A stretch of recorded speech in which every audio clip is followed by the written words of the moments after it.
Hello students, welcome all of you. आज बच्चों जो हम टॉपिक पढ़ेंगे वो हम पढ़ेंगे बच्चों मैथमेटिकल रीजनिंग।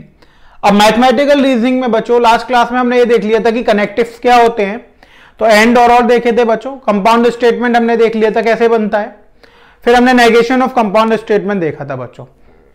तो अब बच्चों हम आगे बढ़ते हैं मैथमेटिकल रीजनिंग में अगले टॉपिक की तरफ। और जो बच्चों नेक्स्ट टॉपिक है यानी आज का जो हमें टॉपिक पढ़ना है बच्चों, वो हमें पढ़ना है क्वांटिफायर्स। क्या पढ़ना है बच्चों?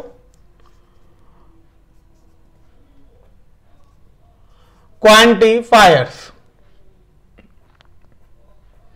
अब बच्चों बात आती है कि क्वांटिफायर्स क्या होता है बच्चों। तो बच्चों हमारे पास इंग्लिश में दो फ्रेजेस होते हैं, there exist and for all. क्या होते हैं बच्चों? दो हमारे पास फ्रेजेस होते हैं इंग्लिश में, there exist and for all. उसको बच्चों मैथमेटिकल रीजनिंग में बोलते हैं क्वांटिफायर्स। तो क्वांटिफायर्स यहां पे बच्चों दो फ्रेज होते हैं, कौन कौन से? There exist and for all. तो बच्चों हम यहां पे क्या लिखेंगे? हम यहां पे लिखेंगे क्वांटिफायर्स के अंदर कि क्वांटिफायर्स आर फ्रेजेस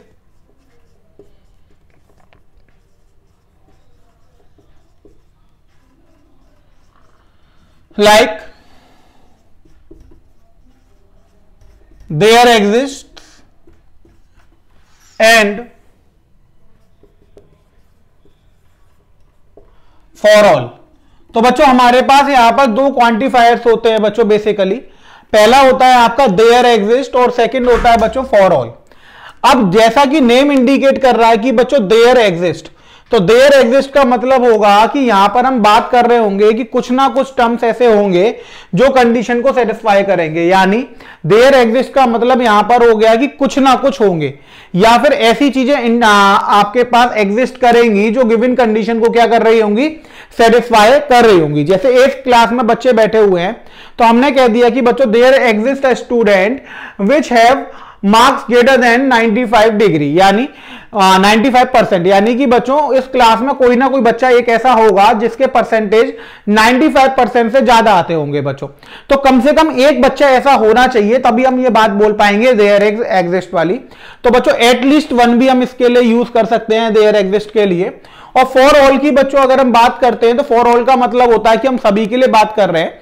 जैसे कि बच्चे मान लीजिए कि बच्चों 11th क्लास में बैठे हुए हैं, तो ऑब्वियस सी बात है कि जब बच्चे 11th क्लास में बैठे हुए हैं तो वो 10th क्लास पास कर आए होंगे। तो हम लिखेंगे कि the student in 11th class, for all student in 11th class 10th marksheet is compulsory. तो हम बच्चों हम ये बोल सकते हैं कि 11th क्लास में आने के लिए 10th की मार्कशीट क्या होनी चाहिए? कंपल्सरी होनी चाहिए पास की। तो बच्चों फॉर ऑल का मतलब हो जाएगा कि हम सभी के लिए बात कर रहे हैं। और देयर एग्जिस्ट का मतलब हो जाएगा कि in a group a particular person और object which can satisfy our condition. इतनी बात आपको समझ में आई? तो बच्चों हम इसे स्टेटमेंट के थ्रू ज्यादा बेहतर समझ पाएंगे, तो मैं अभी आपको स्टेटमेंट से समझाऊंगा। एक मीनिंग आपको समझ में आ गया होगा कि देयर एग्जिस्ट का मतलब होगा कि कम से कम एक चीज तो ऐसी होगी जो कंडीशन को सेटिस्फाई कर रही होगी, 2, 3, 4 भी हो सकती हैं। और फॉर ऑल का मतलब हो जाएगा कि बच्चों हम सभी की बात कर रहे हैं, पूरे ग्रुप की बात कर रहे हैं। तो बच्चों हम यहां पर इसे स्टेटमेंट से बेहतर समझ पाएंगे। तो हम बच्चों यहां पर लिखते हैं कि कंसिडर अ स्टेटमेंट। यहां पर बच्चों हम एक स्टेटमेंट कंसिडर करते हैं।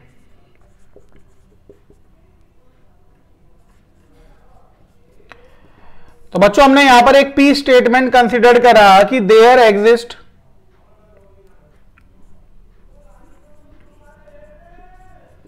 a rectangle whose all sides are equal।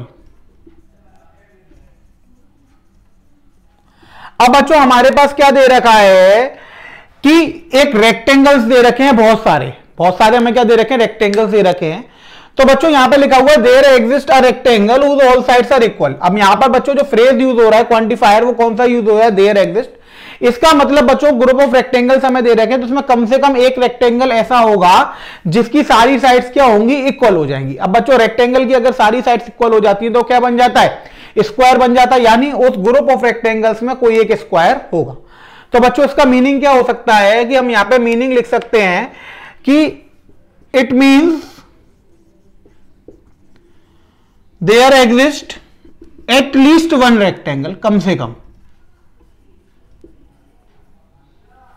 whose all sides are equal। इतनी बात आपको समझ में आई बच्चों? देयर एग्जिस्ट का मतलब क्या हुआ कि एयर एग्जिस्ट का मतलब हुआ it means there exist at least one rectangle, कि कम से कम एक रेक्टेंगल तो बच्चों वहां पर ऐसा होगा जिसके लिए क्या होगा कि सारी साइड्स इक्वल होंगी उस रेक्टेंगल की। अब एक से ज्यादा हो जाएगा तब भी ये कंडीशन ट्रू है, क्योंकि देयर एग्जिस्ट ये नहीं कहता कि सिर्फ एक होना चाहिए, लेकिन कम से कम एक होना चाहिए। देयर एग्जिस्ट का मतलब होगा कि वो चीज एग्जिस्ट तो करेगी करेगी। करेगी का मतलब है कि एक भी हो सकती है, दो भी हो सकती है, तीन भी हो सकती है, चार भी हो सकती है। जैसे मैंने आपको एक एग्जांपल बताया कि क्लास में there exist some students who percentage is greater than 95। तो बच्चों अब 50 बच्चों की मान लीजिए क्लास है, तो उसमें अगर दो बच्चे हमारे पास ऐसे हैं जो 95% से ऊपर है, तो ये स्टेटमेंट ट्रू हो जाएगा बच्चों। अगर हमारे पास 10 बच्चे निकल आए तो भी स्टेटमेंट ट्रू हो जाएगा, और एक निकल आया तो भी ट्रू हो जाएगा। फॉल्स कब होगा बच्चों? जब एक भी बच्चे ऐसा ना निकले कि जिसके परसेंटेज 95 से ऊपर आ जाए। तो देयर एग्जिस्ट वाले केस में बच्चों कम से कम एटलीस्ट वन केस ऐसा होता है जो हमारी कंडीशन को क्या कर रहा होता है, सेटिस्फाई कर रहा होता है। तो it means there exist at least one rectangle whose all sides are equal. तो बच्चों जैसा कि मैंने आपको बोला कि देयर एग्जिस्ट को हम एटलीस्ट वन भी लिख सकते हैं, तो हम और क्या क्या इसके फ्रेजेस यूज कर सकते हैं। अगर हमें देयर एग्जिस्ट यूज नहीं करना है तो बच्चों हम इसको किससे रिप्लेस कर सकते हैं वो देखो। तो हम बच्चों यहां पे लिखेंगे कि phrase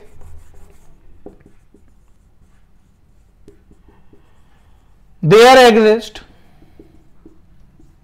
can also be replaced by phrases, या फिर बच्चों आप लिख सकते हैं इक्विवेलेंट फ्रेजेस। इसके इक्विवेलेंट होते हैं वो equivalent phrases. There is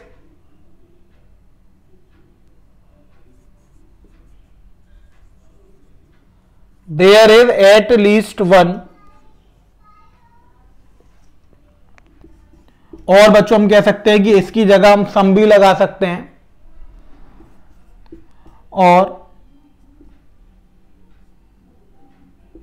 it is possible to find भी लगा सकते हैं। तो बच्चों ये सारे जो है हमारे पास इक्विवेलेंट फ्रेजेस है देयर एग्जिस्ट के। तो देयर एग्जिस्ट बच्चों ये कहता है कि कम से कम एक चीज ऐसी एग्जिस्ट करेगी, तो हम देयर इज लगा सकते हैं उसकी जगह, देयर इज एटलीस्ट वन लगा सकते हैं, सम लगा सकते हैं कि some student in a class have marks greater than 95 degree. तो ये भी बात सही है बच्चों। हम ऐसा भी लिख सकते हैं there is at least one student in a class whose marks is greater than 95 degree. अब हम बच्चों ये भी लिख सकते हैं it is possible to find a student in a class whose marks greater than 95 degree. तो ये बच्चों ये सारे जो फ्रेज है वो इक्विवेलेंट होते हैं देयर एग्जिस्ट के। तो सिंपल हो गया बच्चों, आपको समझ में आ गया कि देयर एग्जिस्ट क्या होता है। तो देयर एग्जिस्ट का मतलब होता है कि वहां पे कुछ ऑब्जेक्ट्स ऐसे होंगे जो कंडीशन को सेटिस्फाई कर रहे होंगे। अब कुछ में बच्चों कम से कम एक होगा, एक से ज्यादा 1 2 3 4 5 ऐसे कितने भी हो सकते हैं। तो ये आपको समझ में आ गया बच्चों। ये आपका हो गया बच्चों देयर एग्जिस्ट वाला फ्रेज। अब बच्चों हम सेकंड फ्रेज की बात करेंगे। तो सेकंड फ्रेज मैंने आपको कौन सा बताया? सेकंड फ्रेज बच्चों हमने बताया आपको फॉर ऑल। तो फॉर ऑल कैसे यूज होता है वो हम देखते हैं बच्चों। तो मैं उसके लिए भी आपको एक स्टेटमेंट देता हूं।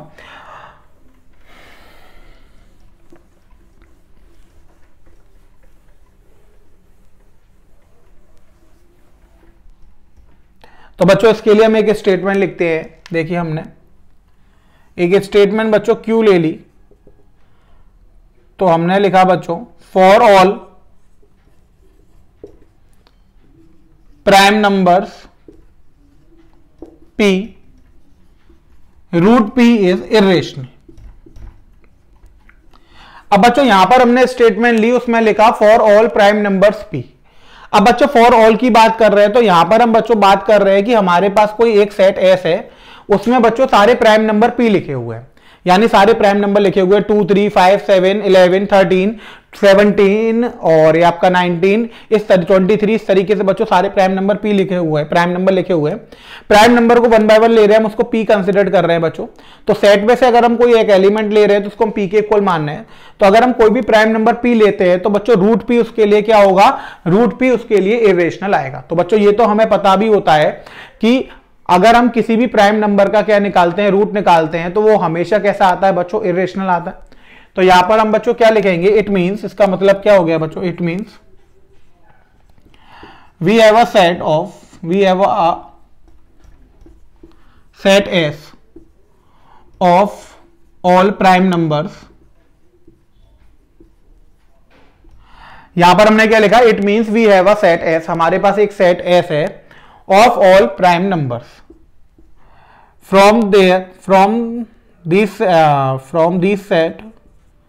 From set S we select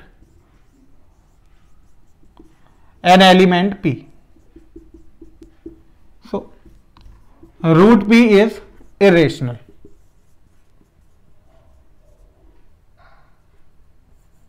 root P कैसा हो गया बच्चों, इरेशनल नंबर हो गया।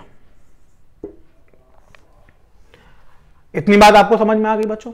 अब यानी कि हमने एक सेट एस मान लिया, उसमें बच्चों सारे प्राइम नंबर्स थे, उसमें से हमने कोई एक एलिमेंट ले लिया, उसको हमने पी कंसिडर कर लिया, तो रूट पी क्या आ जाएगा बच्चों, इरेशनल आ जाएगा। अब हमें पता है कि बच्चों ये जो फॉर ऑल आ रहा है, इसका मतलब ये सारी कंडीशन के लिए ट्रू होगा, तो सारी कंडीशन के लिए ट्रू होगा तो बच्चों में से फॉर ऑल ही लिखेंगे, इसके अलावा तो में से कुछ लिख नहीं सकते।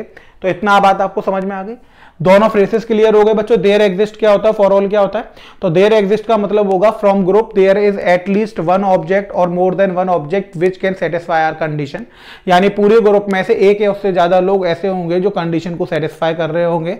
और फॉर ऑल का मतलब होगा कि उस ग्रुप में जितने भी लोग हैं सबके सब उस कंडीशन को सेटिस्फाई कर रहे होंगे। अब बच्चों सबके सब उस कंडीशन को सेटिस्फाई कर रहे होंगे यानी यूनिवर्सल हो गया। जैसा मैंने आपको बताया था कि हम सेट्स में हमने देखा था कि ग्रुप को हम क्या बोलते थे, यूनिवर्सल बोलते थे, कि उस कॉन्टेक्स्ट में जितने भी होते थे। तो बच्चों यहां पर फॉर ऑल जो होता है वो यूनिवर्सल फ्रेज होता है, और आपके पास हम बोल सकते हैं कि for all is universal quantifier, और जो देयर एग्जिस्ट होता है बच्चों वो एग्जिस्टेंशियल क्वांटिफायर होता है, यानी कि एक कंडीशन एग्जिस्ट करती है तो देयर एग्जिस्ट लगता है बच्चों। तो यहां पे नोट करके आप एक बात नोट कर लीजिएगा बच्चों, फ्रेज फॉर ऑल, या फिर बच्चों में से फॉर एवरी भी बोल देते हैं, is called a universal quantifier.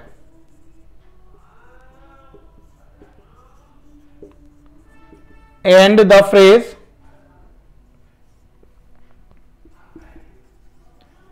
There exist is called a existential quantifiers। इतनी बात आपको समझ में आ गई बच्चों सबको। तो ये हो गया बच्चों आपके पास क्वांटिफायर्स की, अगर हमारे पास फॉर ऑल लगता है तो उसको बच्चों हम यूनिवर्सल क्वांटिफायर बोलते हैं, और अगर हमारे पास देयर एग्जिस्ट लगता है तो उसको हम एग्जिस्टेंशियल क्वांटिफायर बोलते हैं। स्टेटमेंट कब ट्रू होगी वो आपको समझ में आ गया कि अगर गिवन ग्रुप में से कोई एक, कम से कम एक या एक से ज्यादा उस कंडीशन को सेटिस्फाई कर रहे हैं, उस केस में गिवन देयर एग्जिस्ट वाला स्टेटमेंट ट्रू हो जाता है बच्चों।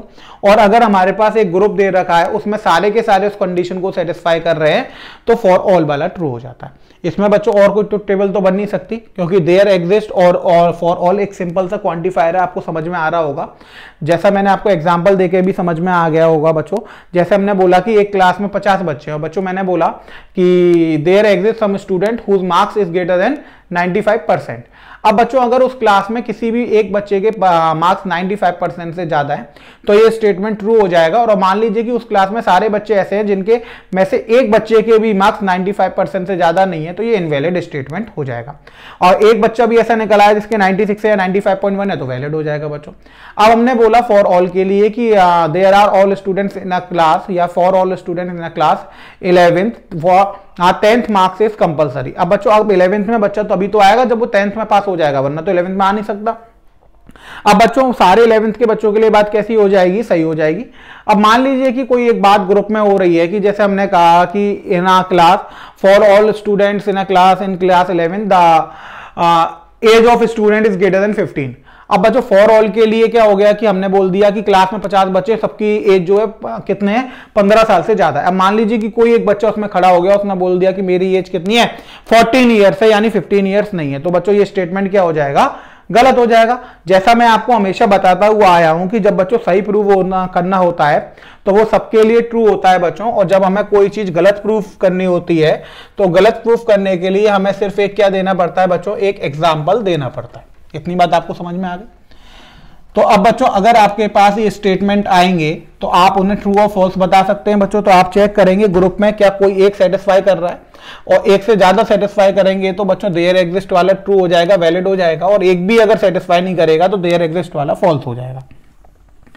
और अगर हम बच्चों बात करेंगे कि फॉर ऑल की, तो ग्रुप में अगर सारे बच्चे उसमें सेटिस्फाई कर रहे हैं तो बच्चों वो क्या हो जाएगा, आपके पास ट्रू हो जाएगा। और अगर एक भी बच्चा उसमें ऐसा निकल आया जो सेटिस्फाई नहीं कर रहा है तो वो फॉल्स हो जाएगा। तो ये था बच्चों आपके पास क्वांटिफायर्स। मूव ऑन करते हैं नेक्स्ट टॉपिक पर। तो मैथमेटिकल रीजनिंग में बच्चों आपको जो नेक्स्ट टॉपिक पढ़ना है वो आपको पढ़ना है इंप्लीकेशंस। क्या पढ़ना है बच्चों आपको? नेक्स्ट टॉपिक पढ़ना है आपको इंप्लीकेशंस। तो बच्चों इंप्लीकेशंस क्या होता है, तो हम लिखते हैं बच्चों implications are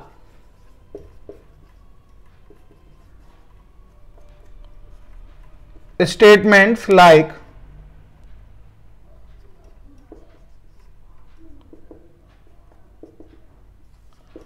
if P then Q,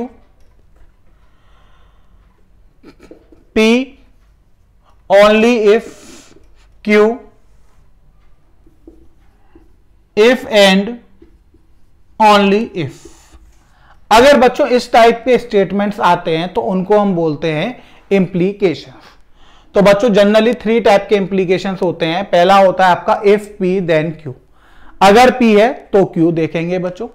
अगला होता है P only if Q, P only if Q, और इफ एंड ओनली इफ। तो बच्चों ये इंप्लीकेशंस होते हैं, यानी हम बोल सकते हैं कि अगर इफ और देन को यूज कर कुछ बन रहा है तो बच्चों हम उसे क्या बोलेंगे, इंप्लीकेशन बोलेंगे। इंप्लीकेशन का मतलब होता है कि एक स्टेटमेंट के रिजल्ट पर दूसरा स्टेटमेंट वैलिडेट होता है। यानी इफ पी देन क्यू का मतलब हुआ कि अगर पी ट्रू है तो हम क्यू को चेक करेंगे, इफ पी अगर फॉल्स हो गया तो क्यू को चेक करने का मतलब ही नहीं बनता है। इतनी बात आपको समझ में आई बच्चों? तो इसमें क्या हो रहा है, इफ पी देन क्यू यानी 1 की डिपेंडेंसी सेकंड वाले पर जा रही है। सेकंड बच्चों देखो पी ओनली इफ क्यू, यानी पी ओनली इफ क्यू, अगर क्यू है तो बच्चों हम पी को चेक करेंगे, अदरवाइज नहीं करेंगे बच्चों। सेकंड हो गया if and only if. If and only if का मतलब होगा एक कंडीशन पहले दे दी जाएगी, एक बाद में दे दी जाएगी। तो पहली कंडीशन ट्रू कब होगी, इफ एंड ओनली इफ, अगर हम सेकंड वाली कंडीशन से कुछ उसे रिलेट करेंगे। यानी 2 कंडीशन में यहां पर रिलेशन होता है बच्चों, तो उसको हम बोलते हैं इंप्लीकेशन। तो बच्चों 1 बाय 1 हम इंप्लीकेशंस को देखेंगे कि इंप्लीकेशंस क्या होती है और उनको समझेंगे। तो बच्चों सबसे मेन जो इंप्लीकेशन होती है वो आपकी होती है इफ देन इंप्लीकेशन। क्या होती है? If then implication. तो बच्चों देखिए इफ देन इंप्लीकेशन क्या होती है, तो हम उसे कैसे डिनोट करते हैं वो देखिए। तो सबसे पहले बच्चों हम पढ़ते हैं if then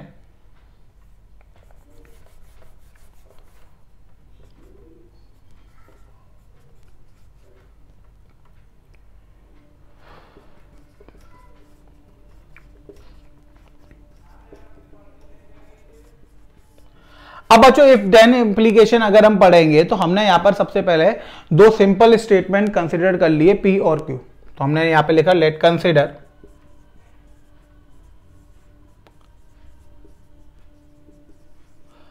to simple statements P and Q.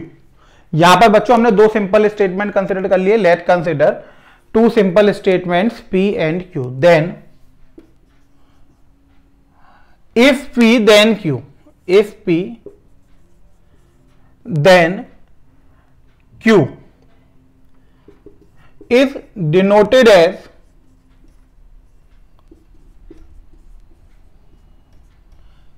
अब if P then Q को बच्चों हम ये करते हैं, इस साइन से बनाते हैं, एक एरो बना देते हैं। इस एरो को बोलते हैं बच्चों हम इंप्लाइज। क्या बोलते हैं? इंप्लाइज।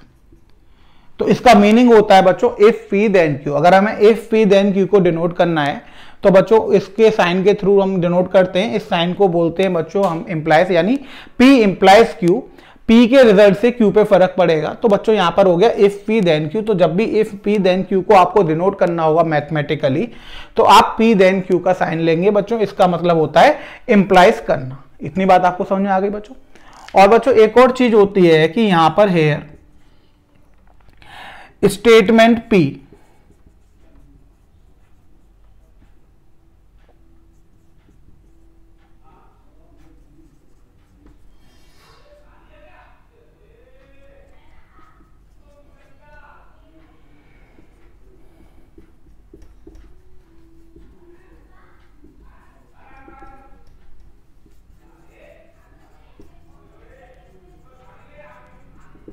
अब बच्चों एक और चीज होती है कि अगर हम इफ पी देन पी या क्यू लिख रहे हैं तो यहां पे जो स्टेटमेंट पी होगी बच्चों उसको हम बोलेंगे एंसीडेंट, और जो स्टेटमेंट क्यू होगी उसको हम बोलेंगे बच्चों कॉन्सिक्वेंट। इतनी बात समझ में आई बच्चों? दोबारा समझते हैं कि सबसे पहले हम बात कर रहे थे इंप्लीकेशन की। तो जनरली 3 टाइप की इंप्लीकेशन होती हैं बच्चों, जिसमें से सबसे ज्यादा मेन 2 होती है। पहली होती है आपकी if P then Q, second होती है पी ओनली इफ क्यू, और थर्ड होती है बच्चों इफ एंड ओनली इफ। तो हम मेजरली बच्चों 2 पढ़ते हैं, इफ देन इंप्लीकेशन और if and only if implication. तो बच्चों बाकी सब इसी से बनती हैं, इसी को घुमा फिरा के बनाई जाती है। तो मेन 2 टाइप की इंप्लीकेशन आप बोल सकते हैं कि अगर आपसे कोई पूछेगा कि इंप्लीकेशन कितनी टाइप की होती है तो आप 2 टाइप की बताइएगा। पहली तो आप बोलिएगा इफ देन इंप्लीकेशन और second if and only if. अब 1 बाय 1 बच्चों हम दोनों को डिस्कस करेंगे। तो सबसे पहले हम बात कर रहे थे इफ देन इंप्लीकेशन की। तो यहां पर बच्चों इफ और देन लग रहा है, तो इसका मतलब है कि 2 स्टेटमेंट लेके चलेंगे। तो हमने 2 कंपाउंड स्टेटमेंट कंसिडर कर लिए, पी और क्यू। तो बच्चों अगर हम यहां पर इफ पी देन क्यू लिखेंगे तो इफ पी देन क्यू को हम मैथमेटिकली कैसे डिनोट करेंगे? मैथमेटिकली बच्चों पी देन क्यू को डिनोट कर देंगे, जो एरो होता है उसको हम इंप्लाइज बोलते हैं बच्चों। और यहां पर अगर हम इफ पी देन क्यू लिख रहे हैं तो जो यहां पर स्टेटमेंट पी है बच्चों उसको हम एंटीसीडेंट बोलते हैं, और स्टेटमेंट क्यू को हम क्या बोलते हैं बच्चों? कॉन्सिक्वेंट बोलते हैं। इतनी बात आपको समझ में आ गई बच्चों? इसमें किसी को कोई दिक्कत तो नहीं है? अब बच्चों हम एक एग्जाम्पल लेते हैं कि एक एग्जाम्पल से हम ये समझेंगे कि यहां पर ये 2 स्टेटमेंट एक दूसरे से रिलेट कैसे होते हैं। ठीक है बच्चों, अब हम ये समझने की कोशिश करेंगे कि 2 सिंपल स्टेटमेंट्स को हम इफ देन इंप्लीकेशन से कंपाउंड स्टेटमेंट में कैसे बदलते हैं। तो बच्चों हम यहां पर लिखेंगे, देखिए कि हमने एक consider a statement,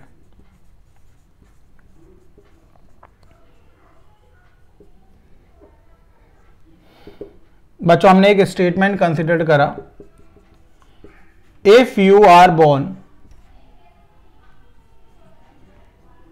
in some country then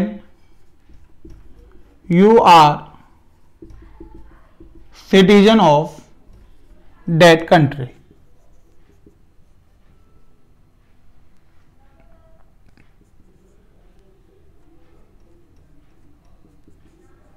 अब बच्चों यहां पर 2 स्टेटमेंट जुड़े हुए हैं इफ और देन से। पहला क्या है कि if you are born in some country then you are citizen of that country.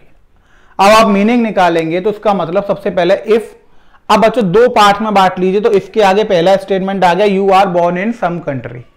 तो बच्चों अगर हम इसे 2 कंपाउंड स्टेटमेंट से कंपोनेंट स्टेटमेंट में बांटेंगे क्यू और आर में, तो क्यू क्या हो जाएगा बच्चों? You are born in some country, यही हो जाएगा बच्चों। अब बच्चों अगर आप आर वाला देखेंगे तो then you are citizen of, you are citizen of that country। अब बच्चों आप यहां पे देखिए कि 2 स्टेटमेंट थे हमारे पास, सिंपल स्टेटमेंट। फर्स्ट जो स्टेटमेंट था वो था आपके पास you are born in some country, और सेकंड जो स्टेटमेंट था बच्चों वो आपके पास था you are citizen of that country. 2 बच्चों सिंपल स्टेटमेंट थे, फर्स्ट था you are born in some country, second you are citizen of that country. इन दोनों को बच्चों इंप्लीकेशन इफ देन से हमने जोड़ दिया, तो ये बन गया बच्चों हमारे पास if you are born in some country then you are citizen of that country. ये बन गया बच्चों if you are born in some country then you are citizen of that country. इसका मतलब ये हो गया कि अगर आप किसी कंट्री में बॉर्न हो रहे हैं, इसका मतलब ये है कि हम यहां से ये रिजल्ट निकाल सकते हैं कि आप उस कंट्री के क्या हो गए? सिटीजन हो गए। जैसे हिंदुस्तान में बच्चों, इंडिया में अगर कोई बच्चा पैदा होता है तो वो इंडियंस बोला जाता है। अमेरिका में कोई बच्चा पैदा होता है तो उसे अमेरिकन्स बोलते हैं, यानी उसे वहां की सिटीजनशिप नहीं लेनी पड़ती। जैसे मैं इंडिया में पैदा हुआ हूं तो बच्चों मुझे इंडिया की सिटीजनशिप नहीं लेनी पड़ी है, क्योंकि मेरा बर्थ जो है इंडिया में हुआ है तो मैं इंडियन हूं। अब बच्चों कोई बच्चा अगर अमेरिका में पैदा हो रहा है तो उसे हम इंडियन नहीं बोल सकते, क्योंकि वो उसका बॉर्न कहां पे हुआ है? अमेरिका में हुआ है, तो वो क्या हो जाएगा बच्चों? अमेरिकन हो जाएगा। यानी हम ये कह सकते हैं कि किसी भी बेबी का जन्म जब किसी कंट्री में होता है तो बच्चों वो उस कंट्री का ऑटोमेटिकली क्या बन जाता है, सिटीजन बन जाता है, वहां पर उसको सिटीजनशिप नहीं लेनी पड़ती। अब मान लीजिए कि मैं जाकर अमेरिका रहने लगूं, तो ये पॉसिबल नहीं है बच्चों। अगर मुझे अमेरिका में रहना है तो मुझे वहां पर ग्रीन कार्ड के लिए अप्लाई करना पड़ेगा, यानी अमेरिकन सिटीजन बनना पड़ेगा। उसके लिए जो जो रिक्वायरमेंट वहां पर है बाय गवर्नमेंट रूल्स, मुझे वो फॉलो करनी पड़ेंगी, उनको फुलफिल करना पड़ेगा, तभी मैं वहां पे ग्रीन कार्ड होल्डर बन सकता हूं और मैं वहां की सिटीजनशिप को ले सकता हूं। इतनी बात आपको समझ में आ गई। तो बच्चों इफ पी देन क्यू का मतलब हो जाएगा कि दो सिंपल स्टेटमेंट को हम क्या करेंगे, इंप्लीकेशन से जोड़ देंगे। वहां पर पहले का रिजल्ट दूसरे पे इंप्लाई करेगा। जैसे यहां पे if you are born in some country, तो वो ये कह रहा है कि अगर आप किसी कंट्री में बोर्न हो रहे हैं, इसका मतलब ये है कि देन उससे रिजल्ट हमारे पास अपने आप निकल कर आ गया कि you are citizen of that country, तो आप उस कंट्री के क्या हो गए, सिटीजन हो गए। इतनी बात आपको समझ में आ गई बच्चों। ये आपके पास कंपाउंड स्टेटमेंट बन गया इफ देन से।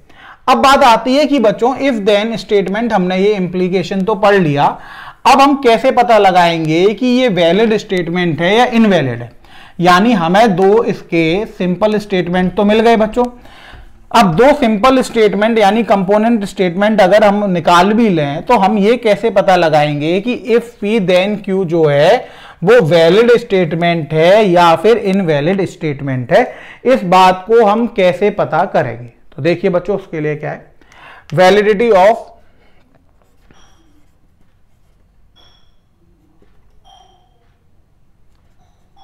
If then implication. अब बच्चों अगर इफ देन इंप्लीकेशन से हमारे पास कोई स्टेटमेंट बन रहा है, तो बच्चों हम उसे कैसे इंप्लाइज करते हैं। तो बच्चों मैं आपको ट्रुथ टेबल से बताता हूं ये। अब तो आपको ट्रुथ टेबल बच्चों समझ में आने लगी होगी। तो यहां पर हमने बच्चों एक तो पी स्टेटमेंट कंसिडर करा, एक पी क्यू। अब पी देन क्यू की बात करेंगे बच्चों। तो बच्चों जो अगर हमारे पास पी ट्रू है और क्यू भी ट्रू है, तो पी देन क्यू ट्रू होता है बच्चों। अगर पी ट्रू है और क्यू फॉल्स है, तो बच्चों ये फॉल्स होगा। और अगर पी फॉल्स है बच्चों, क्यू ट्रू हो या फॉल्स हो, उससे कोई फर्क नहीं पड़ेगा बच्चों, दोनों ही केसों में ये ट्रू होगा। यानी आप ऐसा मान सकते हैं कि सिर्फ एक ही केस में if P then Q implication false होता है, और वो कब होता है बच्चों, जब पी स्टेटमेंट ट्रू हो जाए और क्यू स्टेटमेंट फॉल्स हो जाए। आप समझिए कि ऐसा क्यों होता है बच्चों। तो एक शॉर्ट ट्रिक बताता हूं मैं आपको।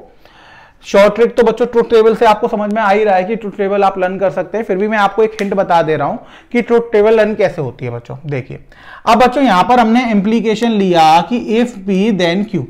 अब इफ पी देन क्यू की बात है कि अगर पी सही है तो क्यू को देखकर हम बताएंगे कि स्टेटमेंट ट्रू होगा या फॉल्स होगा। अब बच्चों पहले पे हमने देखा कि इफ पी यानी पी ट्रू आ गया, तो बच्चों क्यू पे डिपेंडेंसी चली गई।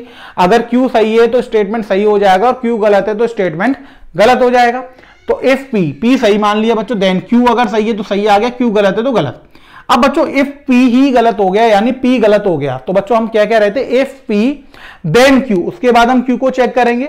अब बच्चों अगर पी ही गलत हो गया तो हम क्यू को चेक नहीं कर सकते, क्योंकि कंडीशन क्या आती कि इफ पी, अगर पी है तो ही हम क्यू की बात करेंगे। अब पी गलत हो गया तो क्यू को चेक नहीं कर सकते। जब चेक ही नहीं कर सकते तो हम कैसे कह देंगे कि वो सही है गलत है। अब जिस चीज को गलत प्रूफ नहीं कर पाते उसको हम क्या मान के चलते हैं, उसको हम सही मान के चलते हैं। तो बच्चों यहां पर एक ही रूल है कि अगर हम इफ पी देन क्यू की बात कर रहे हैं और अगर पी ट्रू है और क्यू फॉल्स है, तो बच्चों ये फॉल्स दे देगा, बाकी सारे केसेस में वो क्या देगा, ट्रू देगा। तो आपको बच्चों ये ट्रूथ टेबल लर्न करनी है पी देन क्यू की।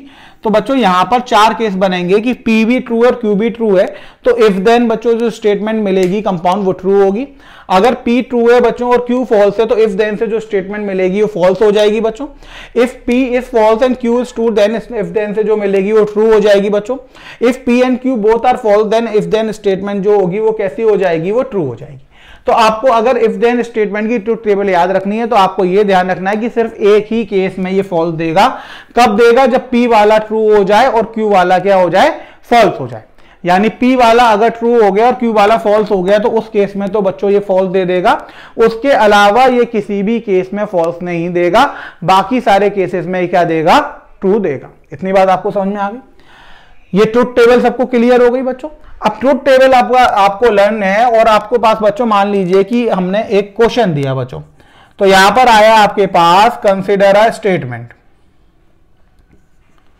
अब आपको ये चेक करना है बच्चों, तो स्टेटमेंट है बच्चों आपके पास, हमने एस कोई आर स्टेटमेंट ले लिया। इफ अ नंबर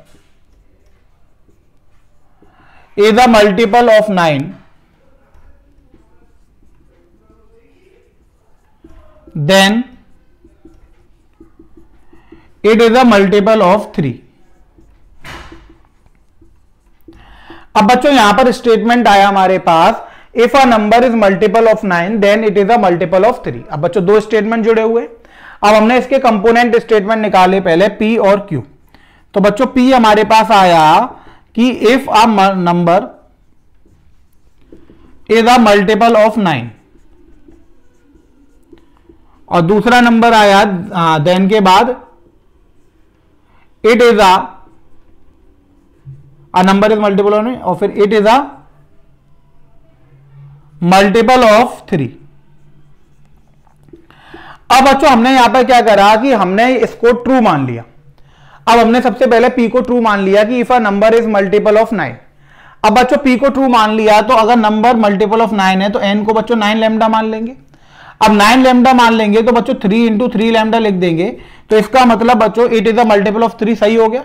यानी अगर हम कोई भी नंबर लेंगे जो 9 का मल्टीपल है तो वो 3 का मल्टीपल तो होगा ही होगा बच्चों, यानी दोनों स्टेटमेंट ट्रू हो जाएंगे, तो ये कैसा आ जाएगा, ट्रू आ जाएगा। दूसरा केस बच्चों हम ये लेके चल सकते हैं कि वो नंबर क्या है, 9 का मल्टीपल नहीं है। अब 9 का मल्टीपल नहीं है तो बच्चों वो 3 का मल्टीपल तो होगा ही नहीं। अब 9 का मल्टीपल नहीं है, इसका मतलब P फॉल्स हो गया। अब P बच्चों अगर फॉल्स हो गया तो अब Q ट्रू हो जाए या फॉल्स हो जाए उसे हमें देखना ही नहीं है, तो ट्रू आएगा। तो बच्चों बस आपको ये देखना है यहां पर चेक करने पर कि आपको P ट्रू लेकर चलना है। अब P ट्रू लेकर चलना है तो उसके बाद आपको Q देखना है बच्चों। अगर Q ट्रू आ जाता है तो रिजल्ट ट्रू हो जाएगा, और Q अगर फॉल्स आ जाता है तो रिजल्ट क्या हो जाएगा, फॉल्स। और अगर आप P को फॉल्स लेकर चलेंगे तो बच्चों रिजल्ट हमेशा क्या आएगा, ट्रू आएगा। तो आपको बस वो केस देखने हैं कि अगर P ट्रू हो जाएगा तो आपको देखना है Q क्या होगा। अगर उस केस में Q भी ट्रू आता है तो बच्चों रिजल्ट ट्रू आ जाएगा, और Q फॉल्स आता है तो उस केस में क्या आ जाएगा, फॉल्स आ जाएगा। इतनी बात आपको समझ में आ गई। तो इफ मल्टीपल ऑफ 9 था बच्चों, 9 ले लिया मैंने, n इक्वल्स टू 9 लैम्डा। 9 को मैं 3 इंटू 3 लिख सकता हूं, तो 3 इंटू 3 लैम्डा हो गया बच्चों। तो n equals to 3 into 3 lambda यानी मल्टीपल ऑफ 3 आ गया। तो P को ट्रू माना था बच्चों, Q भी ट्रू आ गया, तो रिजल्ट कैसा हो गया, रिजल्ट आपके पास ट्रू निकल कर आ गया। इतनी बात आपको समझ में आई बच्चों।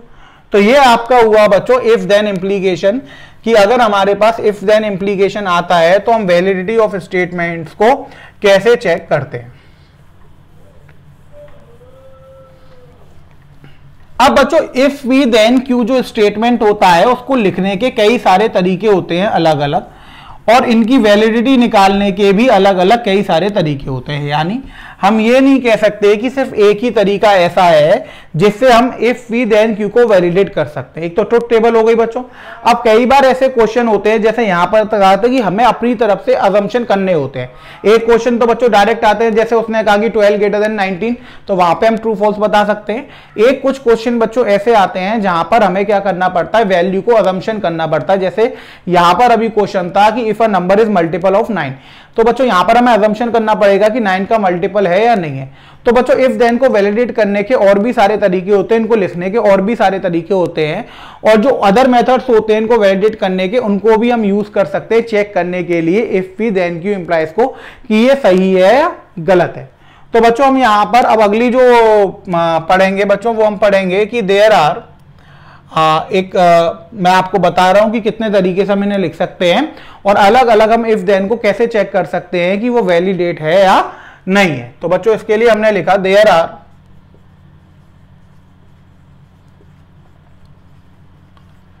Several ways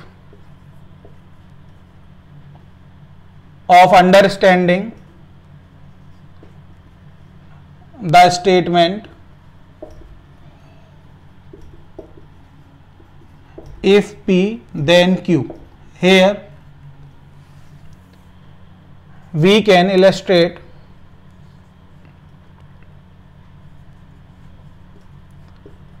these ways.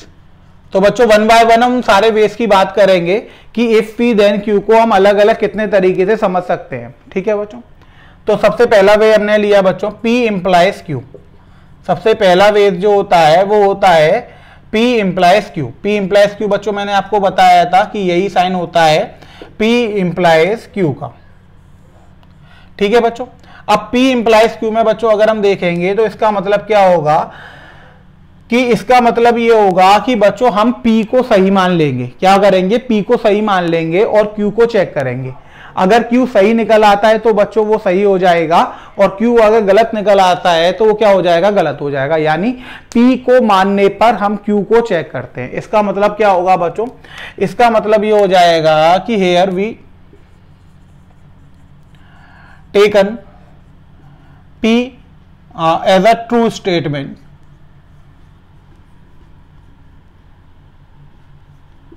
then we check statement Q. If Q is true, then statement is valid, otherwise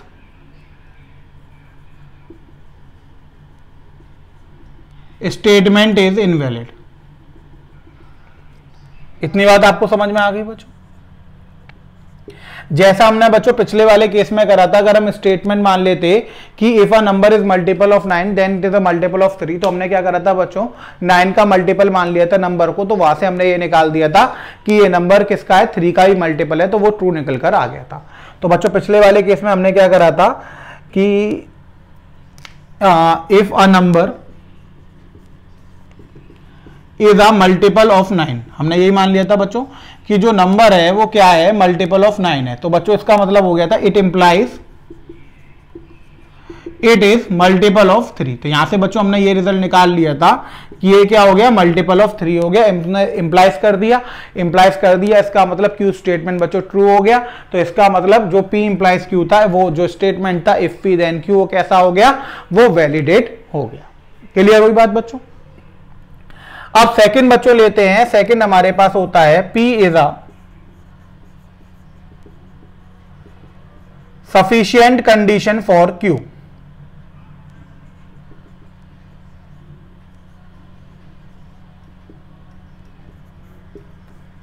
अब P is a sufficient condition for Q का मतलब हो गया कि अगर हम P को ट्रू मान लें तो इसका मतलब है कि P से हमें जो इंफॉर्मेशन मिल रही है वो सफिशिएंट है Q को ट्रू या फॉल्स बताने के लिए। जैसे हमने यहां पर मान लिया था कि नंबर 9 का मल्टीपल है, यानी n इक्वल्स टू 9 लैम्डा आ गया था। तो 9 को बच्चों हम 3 इंटू 3 लैम्डा लिख सकते हैं।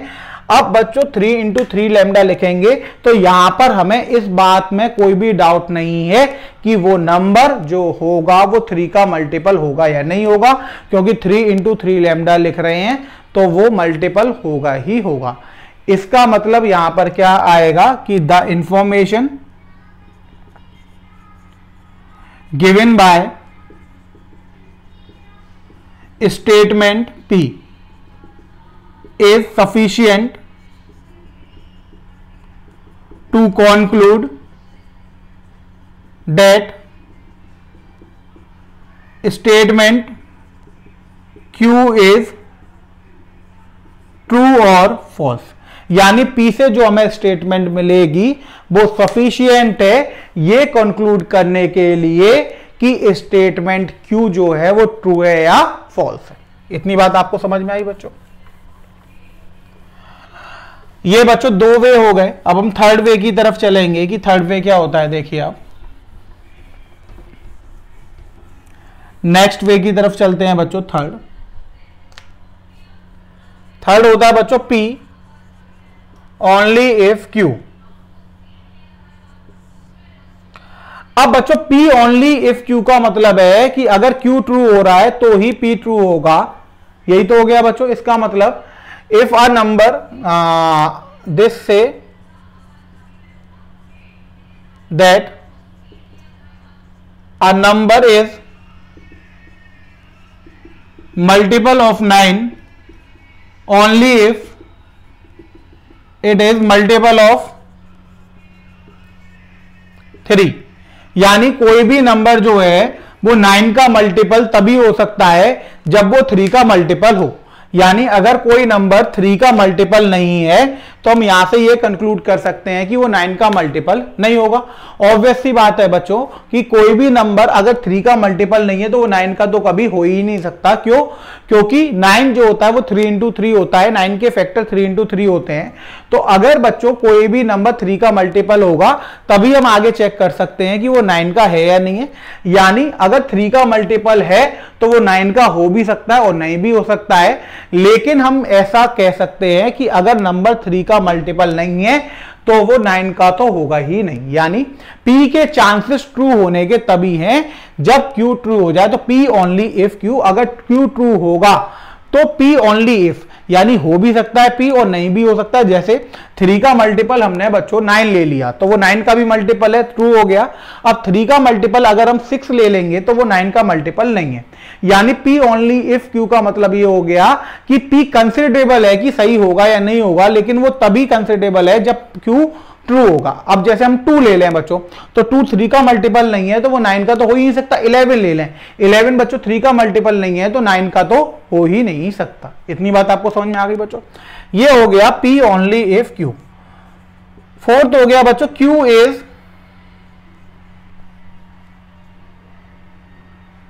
Necessary condition for P।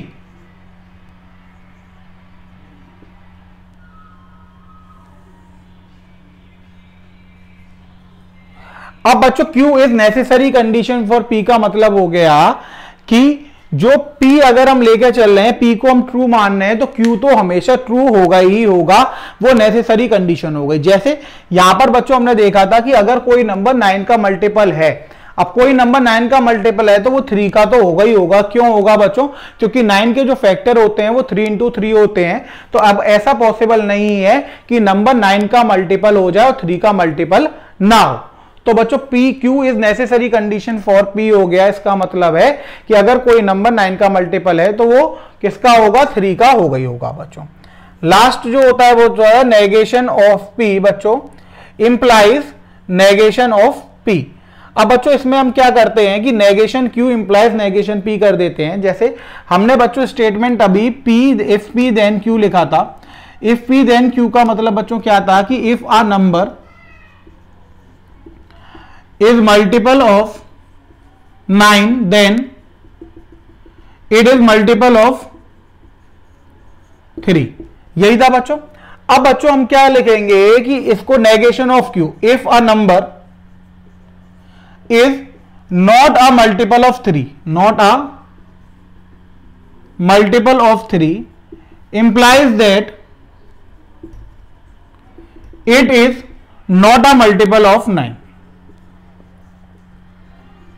इतनी बात आपको समझ में आ गई कि इसका मतलब है कि अगर कोई नंबर हमें दे रखा है और वो नंबर 3 का मल्टीपल नहीं है तो इसका इंप्लाइज क्या निकल कर आएगा? इसका इंप्लाइज ये निकल कर आएगा कि वो नंबर जो होगा वो 9 का मल्टीपल भी नहीं होगा। इतनी बात आपको समझ में आ गई बच्चों? तो आज बच्चों इफ देन इंप्लीकेशन में हमने देखा कि इफ देन इंप्लीकेशन क्या होता है, इफ वी देन की हम डिनोट कैसे करते हैं बच्चों? साइन से। फिर हमने ट्रुथ टेबल देखी बच्चों की ट्रुथ टेबल में वो ट्रू कब होगा? तो एक ही केस में ट्रू होगा बच्चों। वो कौन सा केस होगा? जब P ट्रू होगा और Q फॉल्स होगा। यानी अगर हमें देखना है कि P इंप्लाइज Q है तो इसका मतलब हम P को ट्रू मान के चलेंगे। अब हम Q को चेक करेंगे, अगर Q ट्रू आ जाता है तो बच्चों उसका रिजल्ट कंपाउंड स्टेटमेंट भी ट्रू हो जाएगा, वरना कंपाउंड स्टेटमेंट क्या हो जाएगा? फॉल्स हो जाएगा।